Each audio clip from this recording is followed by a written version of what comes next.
fut retrouvé le canon à la côte Senou, à quelques pas de la tranchée de Calonne. Ce canon a dû être vraisemblablement saboté par les troupes françaises. Alors nous sommes ici. Voici la tranchée de Calonne qui va de Verdun, traverse le chemin des Éparges vers Mouilly et va en direction de Vigneulles. Nous allons vous montrer sur le terrain. Alors voici la direction de Verdun, la direction de Mouilly, la direction de Vigneulles et là-bas les Éparges. Nous démarrons ici pour prendre l'arc de cercle vers le PC. Tranchée de Calonne, direction de Vigneulles. Et voici l'intersection de la ligne de tranchée. Nous progressons sur la ligne de tranchée.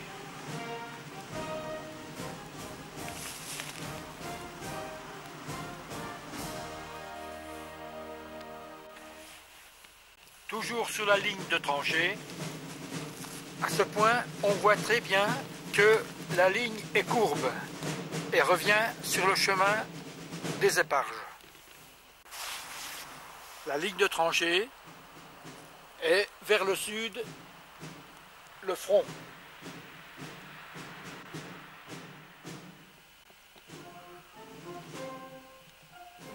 Le chemin de Mouilly.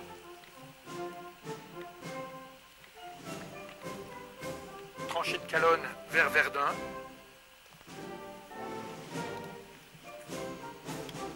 Le chemin des Éparges.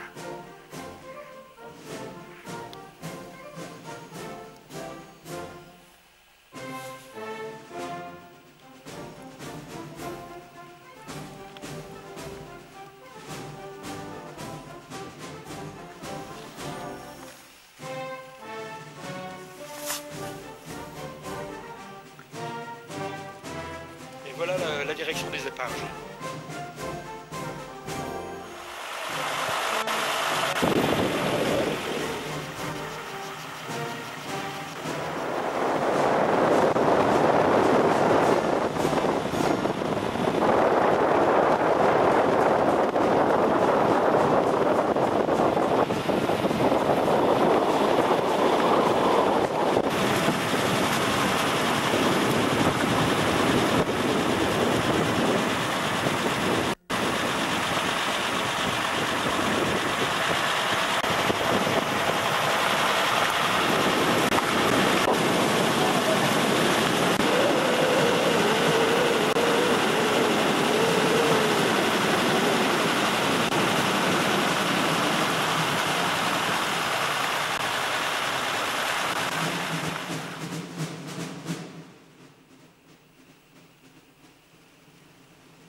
des éparges en direction de la tranchée de Calonne.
Au-dessus de la tranchée de Calonne, pour des raisons encore mal définies, viennent d'être retrouvés il y a quelques années, enterrés auprès de leurs camarades.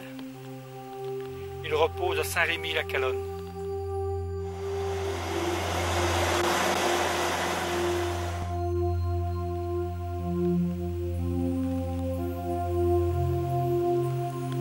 C'est ici que furent découverts les 21 corps de la compagnie d'Alain Fournier, qui étaient ensevelis sous quelques centimètres de terre.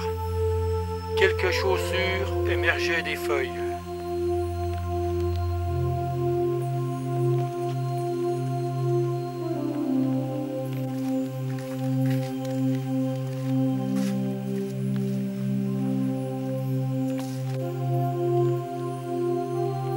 Explosion d'un obus. Ici, dans le secteur de Verdun, où le front s'immobilisa pendant 4 ans, dans ce sol blessé, éventré, des milliers de cadavres sont encore enfouis. Chaque année, on découvre sur le champ de bataille de la Meuse une quinzaine de disparus. De temps en temps, un brave remonte à la surface pour aller rejoindre ses compagnons dans un cimetière militaire. Mais pour un de ces retardataires, combien de soldats perdus, pris dans la boue de la guerre, qui les a bu avec leur sang?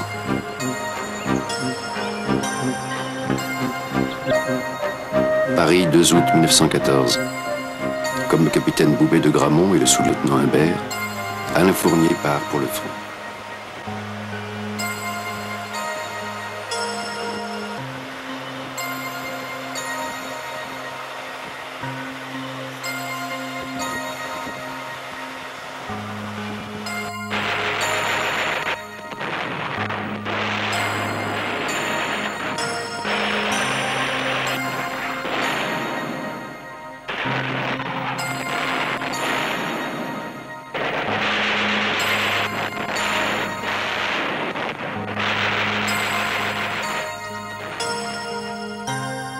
La Grande Guerre, la Grande Boucherie, des millions de morts.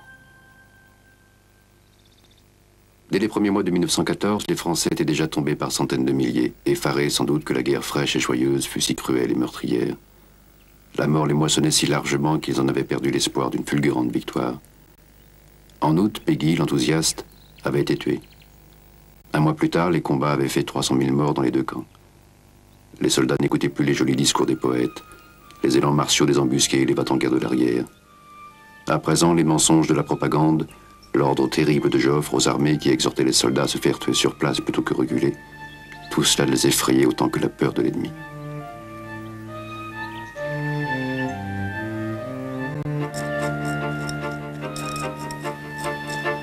Le 22 septembre 14, dans ce bois de Saint-Rémy-la-Calonne, les réservistes du 288e régiment d'infanterie avaient donc vu l'autre visage de la guerre. Ils savaient qu'il était atroce.